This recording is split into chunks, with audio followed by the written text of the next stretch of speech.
I'm not afraid of death, I just don't want to be there when it happens. To the well-organized mind, death is but the next great adventure. Love never dies a natural death, it dies because we don't know how to replenish its source. It dies of blindness and errors and betrayals, it dies of illness and wounds, it dies of weariness, of witherings, of tarnishings. I wish it need not have happened in my time, said Frodo. So do I, said Gandalf, and so do all who live to see such times. But that is not for them to decide. All we have to decide is what to do with the time that is given us. I'm the one that's got to die when it's time for me to die, so let me live my life the way I want to. The fear of death follows from the fear of life. A man who lives fully is prepared to die at any time. Death ends a life, not a relationship. Death's got an invisibility cloak, Harry interrupted again. So he can sneak up on people, said Ron. Sometimes he gets bored of running at them, flapping his arms and shrieking. I don't care, Harry yelled at them, snatching up a lunoscope and throwing it into the fireplace.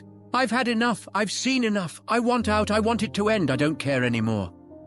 You do care, said Dumbledore. He had not flinched or made a single move to stop Harry demolishing his office. His expression was calm, almost detached.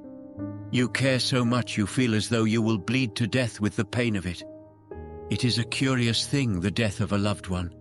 We all know that our time in this world is limited, and that eventually all of us will end up underneath some sheet, never to wake up. And yet it is always a surprise when it happens to someone we know. It is like walking up the stairs to your bedroom in the dark and thinking there is one more stair than there is. Your foot falls down, through the air, and there is a sickly moment of dark surprise as you try and readjust the way you thought of things. A thing is not necessarily true because a man dies for it. It is said that your life flashes before your eyes just before you die. That is true, it's called life. I do not fear death.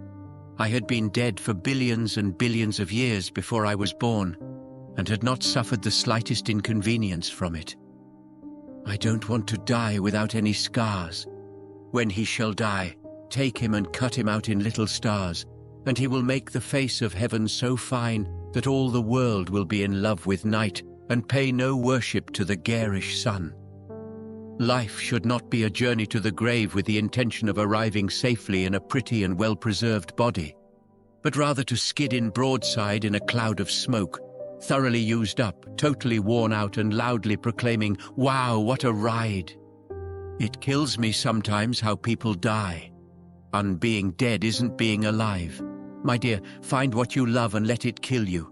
Let it drain you of your all. Let it cling onto your back and weigh you down into eventual nothingness. Let it kill you and let it devour your remains. For all things will kill you, both slowly and fastly, but it's much better to be killed by a lover. Tilda falsely yours. Life is for the living, death is for the dead. Let life be like music, and death a note unsaid.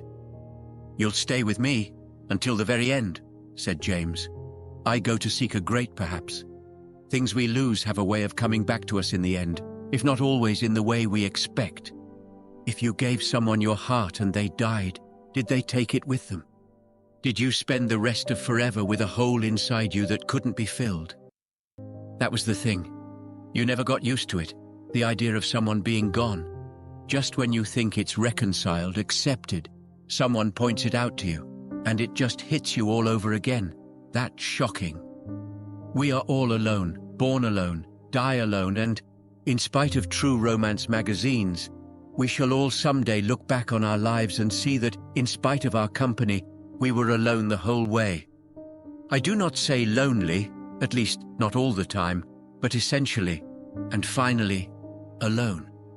This is what makes your self-respect so important, and I don't see how you can respect yourself if you must look in the hearts and minds of others for your happiness.